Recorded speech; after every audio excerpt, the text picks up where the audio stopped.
I've had the great honor to be working with your team in over the past year in a variety of ways in leadership retreats for your senior team, and as well as other projects of incorporating mindfulness and the emotional rescue method into your meeting culture, for example, with our Mindful Meetings project.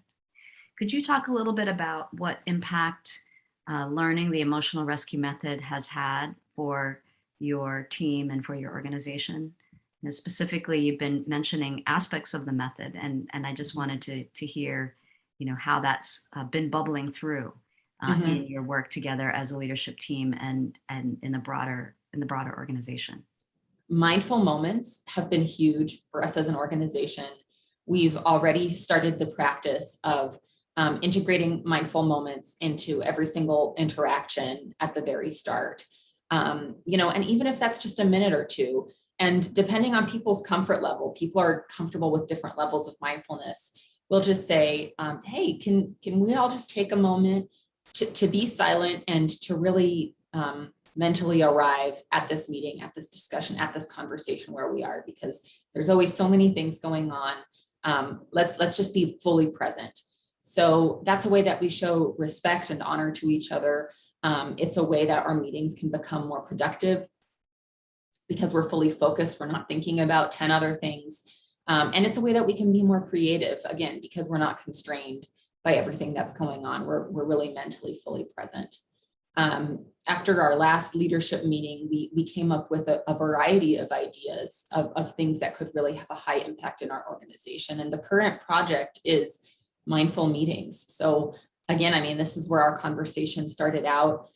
Thinking about setting culture, we've realized, okay, in a hybrid world, meetings are the number one opportunity to set culture. So we have to be incredibly intentional about that.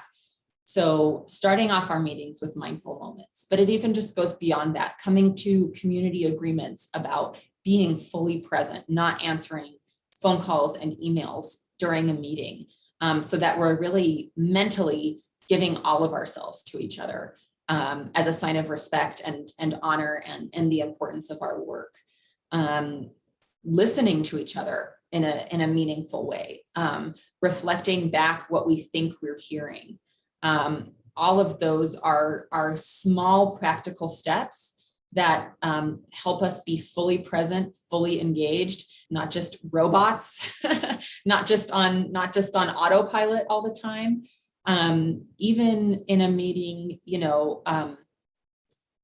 the work that we do with affordable housing, it can be very emotional work. As an HR professional, my work can be very emotional work. There's a huge temptation when you encounter a high stakes situation to sort of leave your own body and enter the body of your counterpart and elevate to their level of raised emotion. Then you're in a collective agitated state and you're generally not problem solving. So even small practices like in a Zoom meeting, touching your desk, touching your coffee cup or touching your clothing. I love fabric, so I like to touch my own clothing just to remind myself I'm in this meeting, but physically I'm here. I'm one person. I'm not a body detached. I'm fully here. I'm fully present. I'm fully aware of where I am, and I'm holistically interacting. But that is one of the challenges of the digital world, is you can completely detach from yourself. And I think that does lead to this sort of autopilot mode, and you get to the end of the day, you're completely drained and you're not even quite sure what you were doing. That's not good for anybody. And that's not the type of organization we want to be. We don't want to expect that of our staff members. So it's those small practices, integrating those thoroughly into the culture. And that really leads to the best health of our organization because our meetings are more meaningful.